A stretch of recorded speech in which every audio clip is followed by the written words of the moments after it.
Hey beautiful souls, it's 5:47 a.m. Your alarm hasn't gone off yet, but you're already awake. Not because you have to be, but because something inside you has shifted.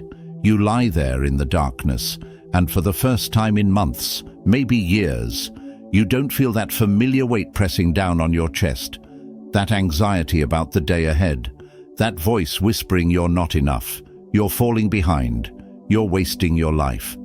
I know that feeling. I know what it's like to wake up already defeated, scrolling through your phone before your feet even touch the floor, comparing your life to everyone else's highlight reel. I know the exhaustion of living reactively, letting the world happen to you, instead of creating the world you want to live in. Marcus Aurelius wrote in his private journal, "Never meant for our eyes." When you wake up in the morning, tell yourself, the people I deal with today will be meddling, ungrateful, arrogant, dishonest, jealous, and surly. But I see that they don't know what they're doing. But here's what most people miss about that quote. Marcus wasn't just preparing for difficult people. He was preparing his mind. He was taking control of his inner fortress before the day could storm its gates.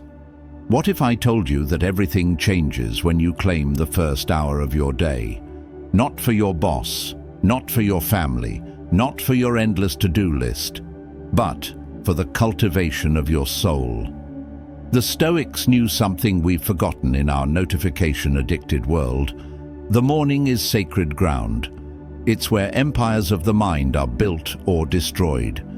You see, most people surrender their mornings to chaos.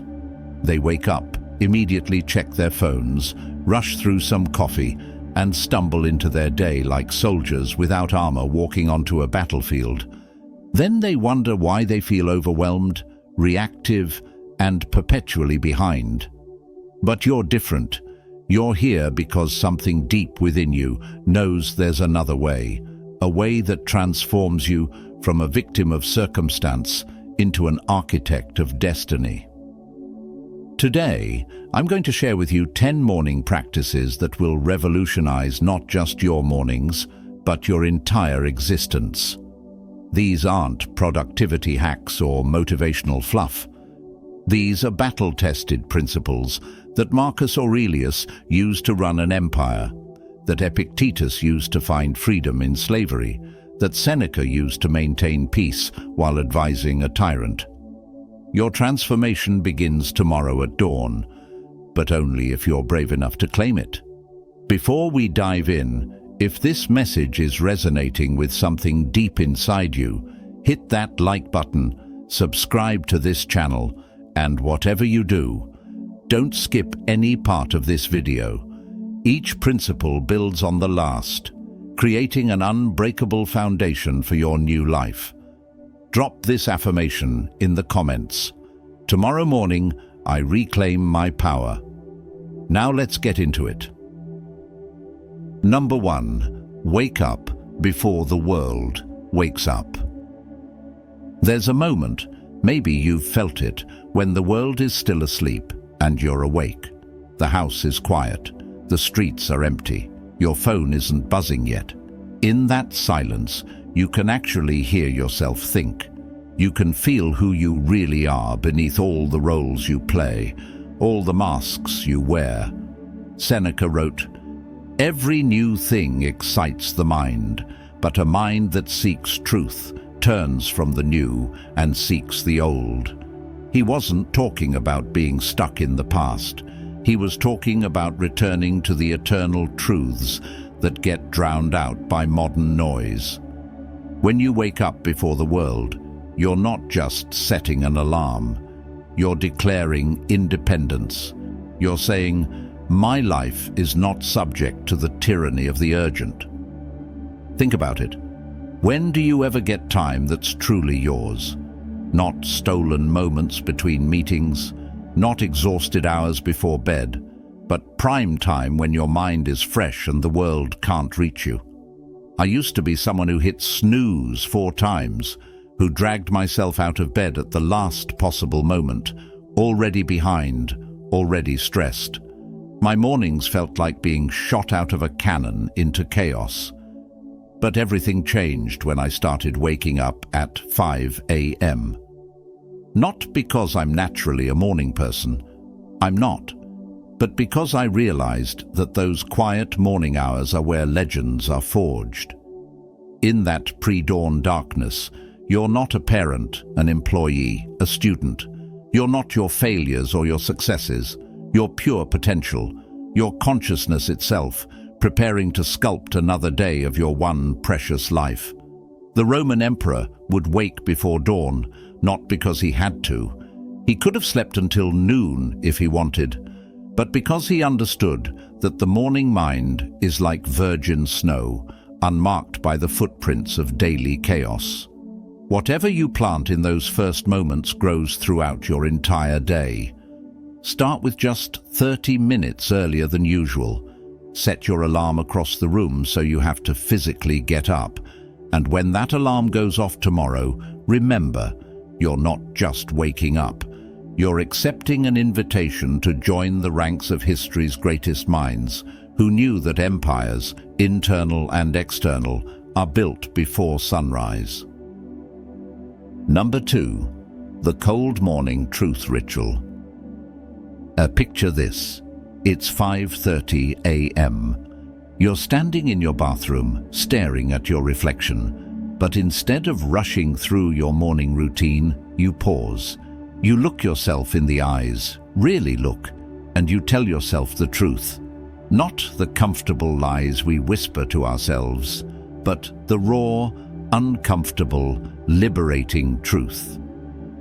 Marcus Aurelius had a practice that most people don't know about.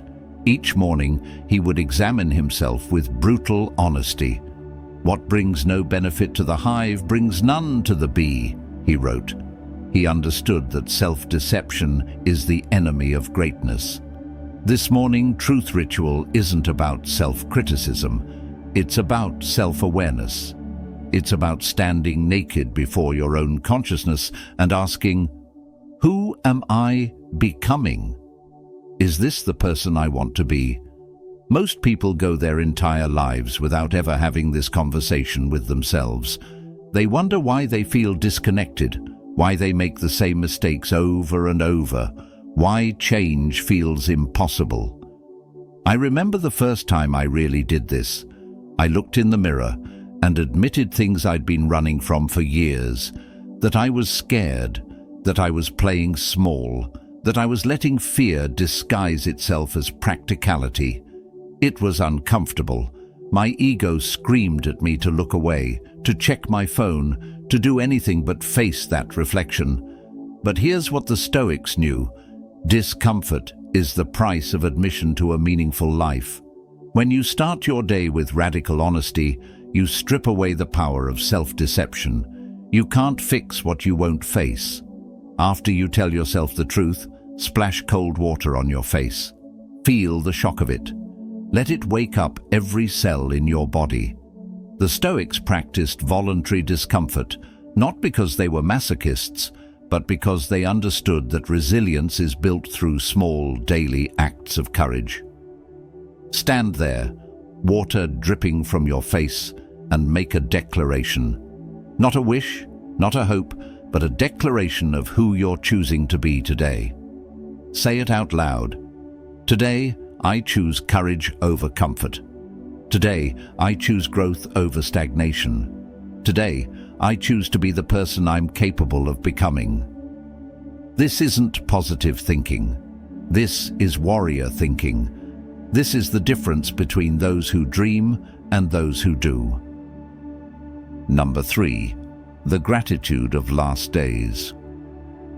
Close your eyes for a moment. Imagine this is your last morning on Earth. Tomorrow, you won't wake up. How does that change the way you see this moment? The weight of your blanket, the sound of birds outside your window, the ability to take a deep breath. Suddenly, they're not mundane. They're miracles. Epictetus taught, when you arise in the morning, think of what a precious privilege it is to be alive, to breathe, to think, to enjoy, to love. But here's the twist. He didn't just mean be grateful. He meant live as if you understand the temporary nature of everything. Every morning I practice what I call the gratitude of last days.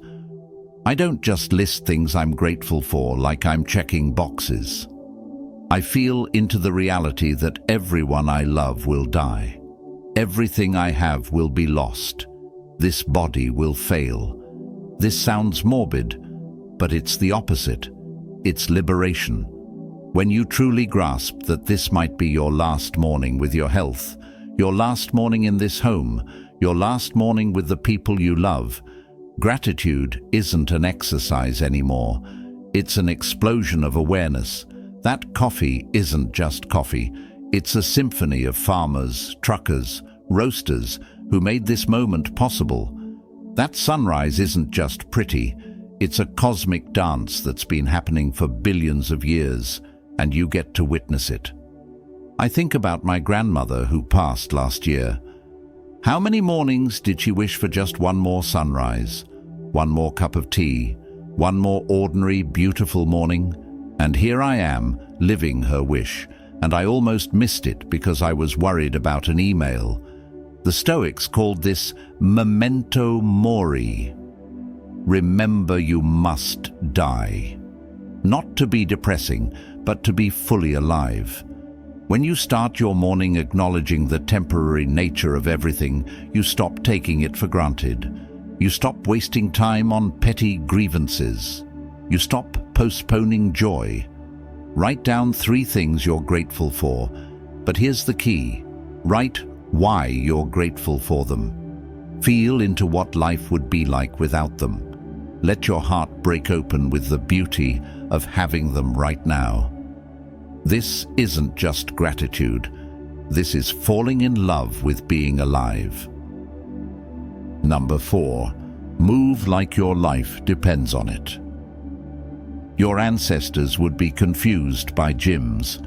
The idea of driving somewhere to walk on a stationary machine would seem insane to them. They moved because life demanded it. Their bodies were tools of survival, not ornaments to be sculpted for Instagram.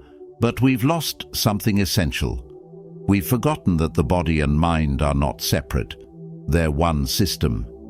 When your body is stagnant, your mind stagnates. When your body is weak, your will weakens. Seneca knew this. Every new thing excites the mind, but a weary body weighs down the spirit. This morning, before the world makes demands on your energy, you must move. Not later, not when you have time, now. Because here's what nobody tells you.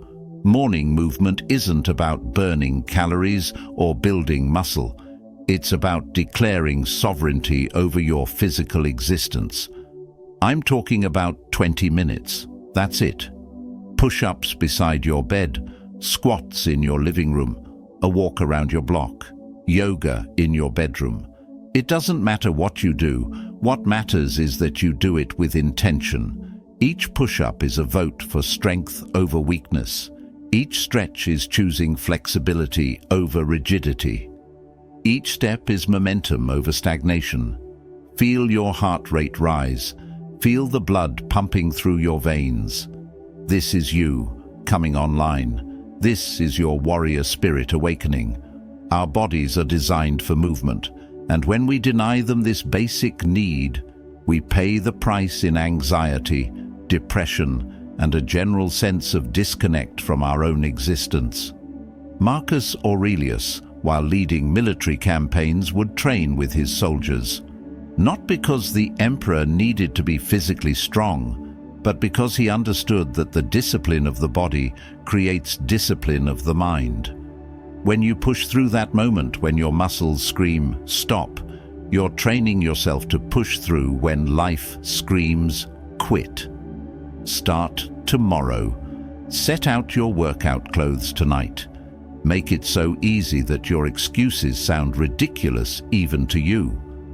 And when you're in the middle of that workout, when your body wants to quit, remember, this is where ordinary people stop, and extraordinary people are just getting started.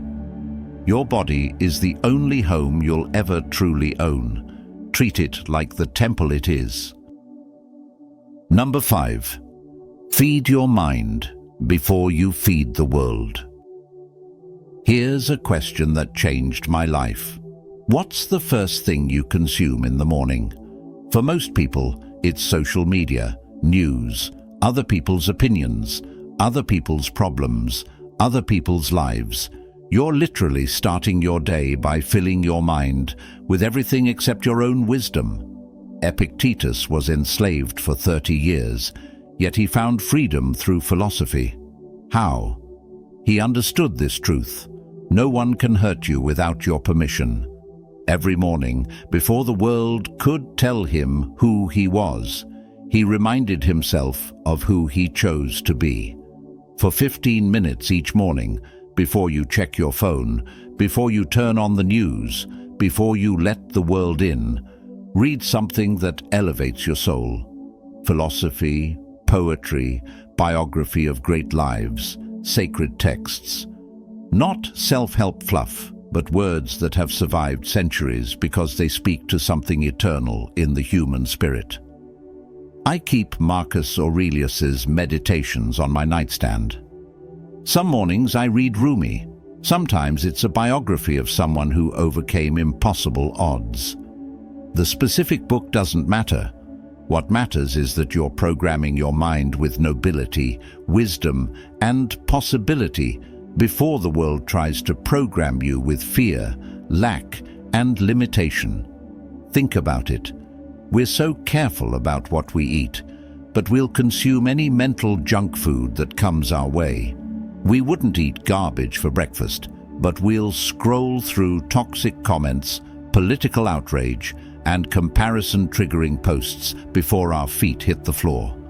When you read wisdom literature in the morning, you're not just reading, you're calibrating your frequency for the entire day.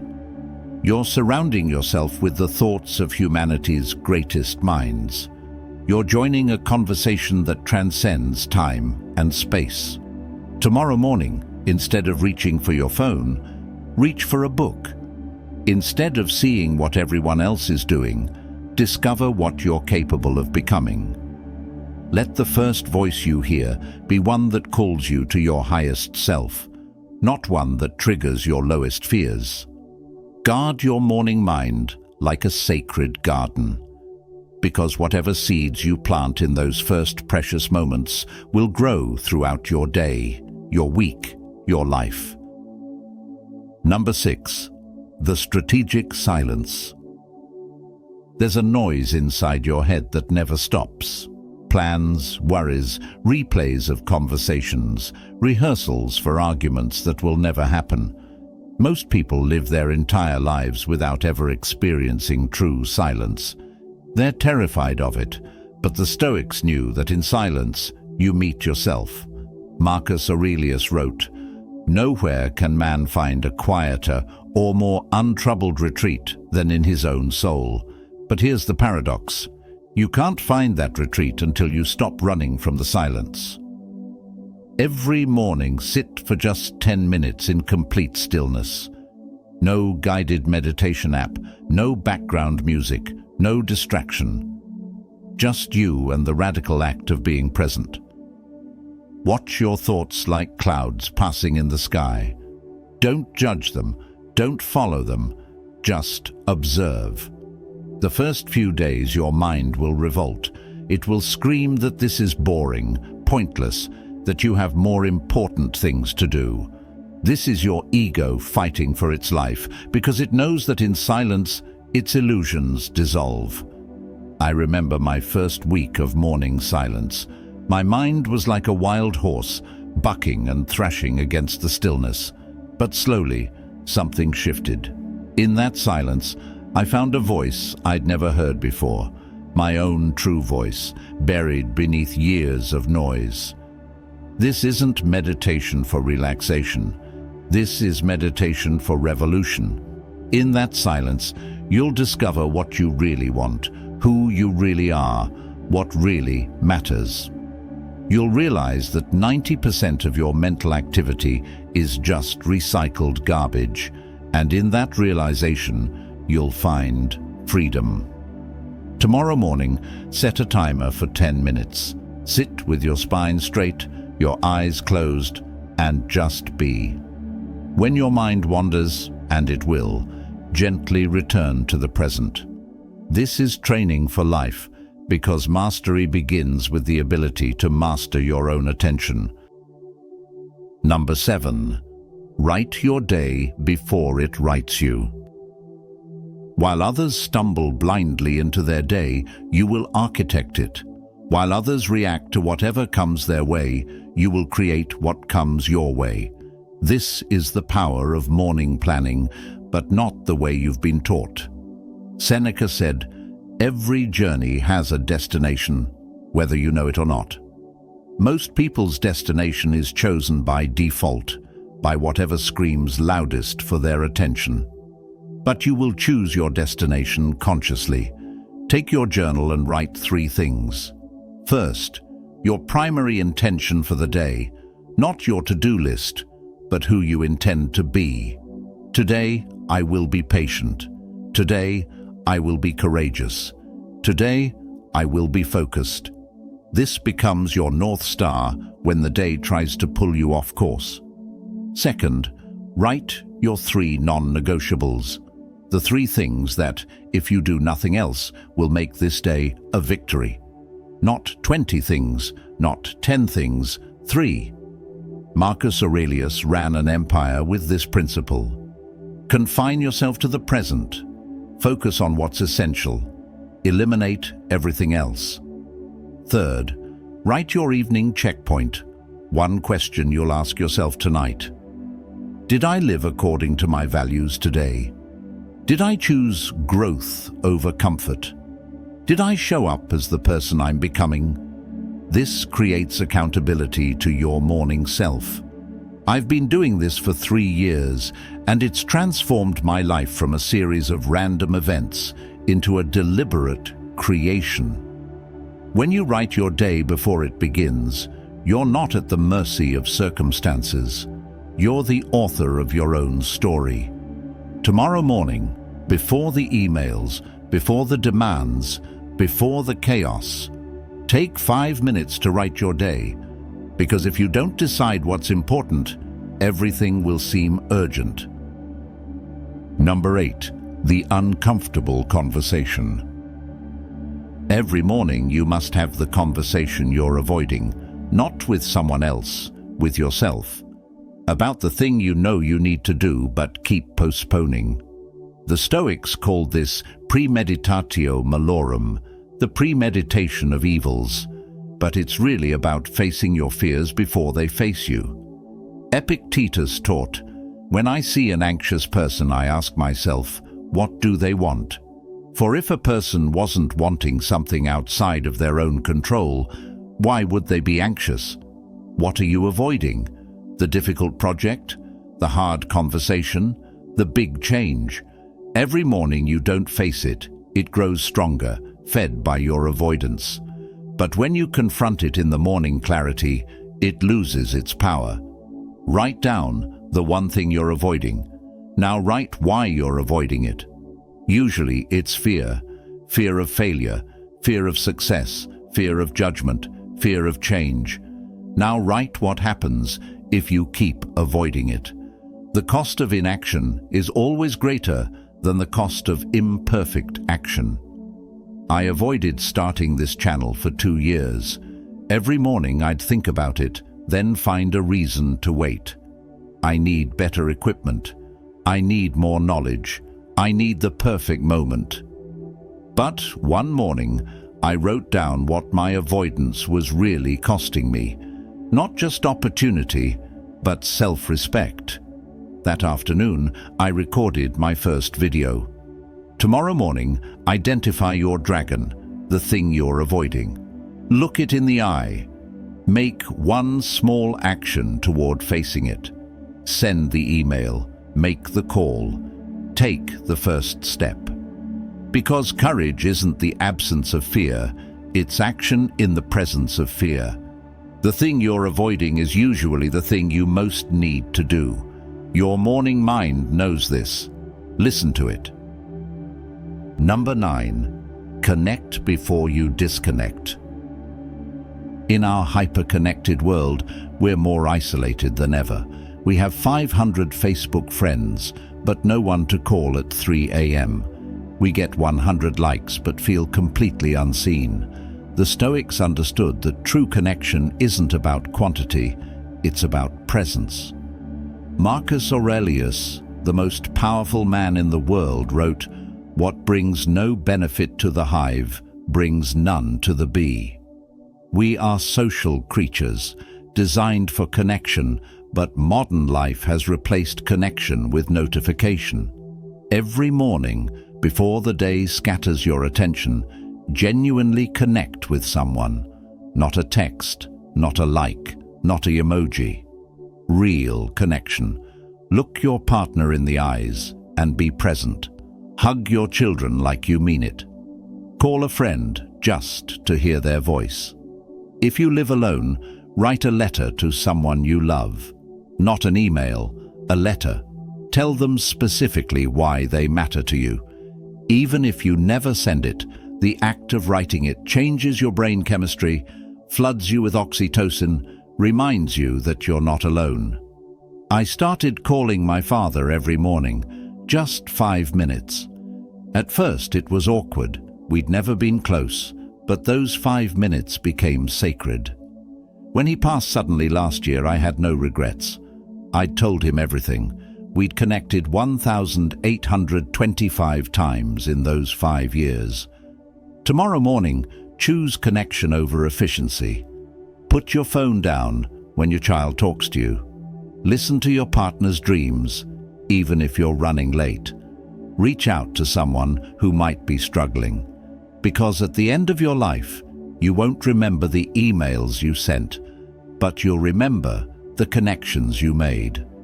In a world of digital distance, morning connection is a radical act. Number 10. Set your sacred boundary. Your morning routine is sacred. It's the foundation of everything else, but the world will try to steal it from you. Just this once becomes every day. Emergency becomes everything. You must defend your morning like your life depends on it, because it does. Seneca wrote, "Nothing happens to the wise man against his expectation." He meant that wisdom includes expecting obstacles and planning for them. Your morning will be attacked. Prepare your defense. Tonight, set up your environment for tomorrow's success. Prepare your clothes, your books, your journal. Delete social media apps from your phone or put it in another room. Tell everyone in your household that your first hour is non-negotiable. This isn't selfish, it's self-care that enables you to serve others better. Create what I call the morning fortress, physical and mental boundaries that protect your routine. When someone tries to breach them with urgent requests, remember, their lack of planning is not your emergency. Your morning appointment with yourself is as important as any meeting with a CEO. I lost my morning routine for 6 months when I let exceptions become the rule. My productivity plummeted, my mood darkened, my relationships suffered. The morning routine isn't just a nice to have, it's the cornerstone of a life well lived. Starting tomorrow, treat your morning routine as sacred law. Put it in your calendar, defend it against all intruders. Because when you lose your morning, you lose your day. When you lose your days, you lose your life. The world will take everything from you if you let it. Your morning is where you draw the line. You've just received a blueprint for transformation. Not a magic pill, not a quick fix, but a proven path walked by emperors and slaves, by warriors and philosophers, by everyone who's ever turned their life from ordinary to extraordinary. Tomorrow morning, you face a choice. You can hit snooze and continue living by default, or you can rise and claim the life you're capable of living. The 10 Stoic practices you've learned aren't just routines, they're declarations of independence from mediocrity. Remember Marcus Aurelius's words. At dawn, when you have trouble getting out of bed, tell yourself, I have to go to work as a human being. Your work isn't just your job, it's the work of becoming who you're meant to be. Start with just 3 practices tomorrow. Add 1 more each week. In 10 weeks, you'll be unrecognizable to your current self. Your mornings will become your sacred space of transformation, your laboratory for greatness. If this message stirred something within you, like this video, share it with someone who needs to hear it, and subscribe to join our community of morning warriors. Your transformation starts tomorrow at dawn. Drop this final affirmation in the comments. Tomorrow morning, I become who I'm meant to be. The choice is yours. The time is now. Rise.